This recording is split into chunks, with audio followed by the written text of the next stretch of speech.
Yeah, well, the first thing we wanted to do was to change the culture of the coaching staff as well as the swimmers.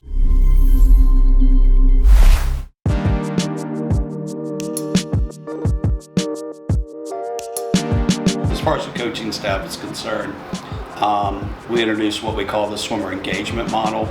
And a big part of that swimmer engagement model for the coaches is for them to be engaged in the practices 100% of the time. For example, it's our goal that each coach tries to have 3 face-to-face conversations with every swimmer in the group. And so if you have a group where you have 2 coaches and they happen to reach their goals, then every swimmer gets 6, maybe corrections or great job or whatever it may be during the course of a practice. And then changing the culture that very simply, hey, if you want to swim fast in a meet, let's swim fast in practice and let's support each other in doing that. In order to reach that culture, for example, when I first got here, we made sure that our swimmer to coach ratio is right around that 15-to-1. So we added an additional coach to every group. And again, some groups are smaller than others, and the ratio may be 12-to-1, which obviously is pretty awesome. Or, once it gets about 16-to-1, 17-to-1, then we try to add another coach. I told Mike Curran, who is the owner of this facility and the CEO of the Triangle Aquatic Center, that, give me 3 years and we want to be a gold medal club. And so we'll find out the results here in the next month, whether we accomplish that goal. I have a pretty good feeling of it based on how many points we scored. So we'll see how that falls out to see if we can reach that goal. We wanted to consistently try to win the age group state championships, and obviously with Mac being right down the road, that's not an easy thing to do, and we've been able to accomplish that. And I think we won 5 age group championships out of the last 6. And then really tried to get the staff unified. We do coaching education, usually every other Thursday mornings, and we get together and we talk about some aspect of swimming. For example, one of our coaches got back from the Olympic Training Center with 2 of our kids that went to the National Select Camp.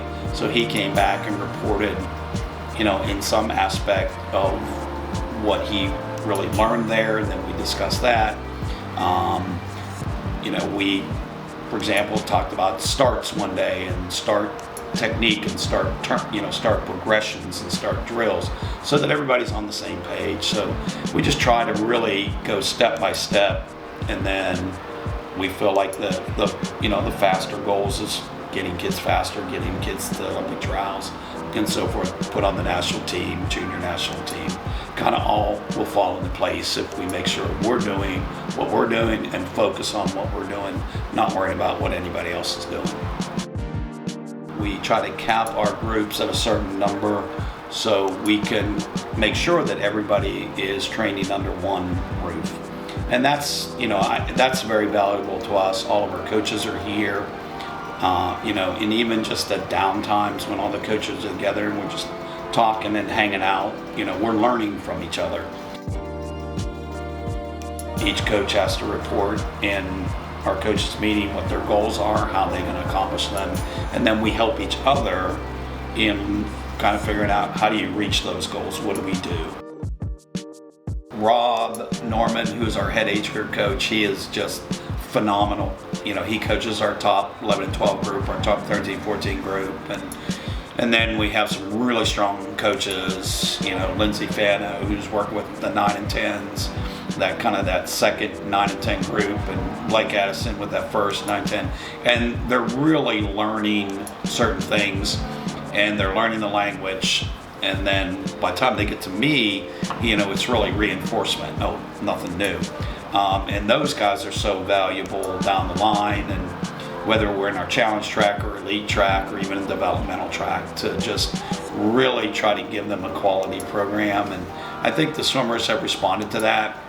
We've had a number of swimmers transfer over to our club, and the big difference that for them just seems to be that when we want to get up and swim fast in practice, we get up and swim fast in practice. And it's a learning process. And it's funny, I was joking around the other day with this group of backstrokers we have now, and when I first got here 3 years ago, they were just, little ones, and they were like, I'm saying, you got to go 54, 55s in these 100 backstrokes. And they looked at me like, that's so fast. And I'm like, no, that's not fast.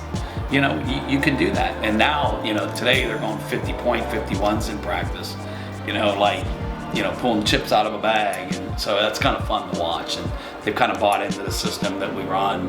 And, I think once they believe in the system and believe in what they're doing, then it's easy.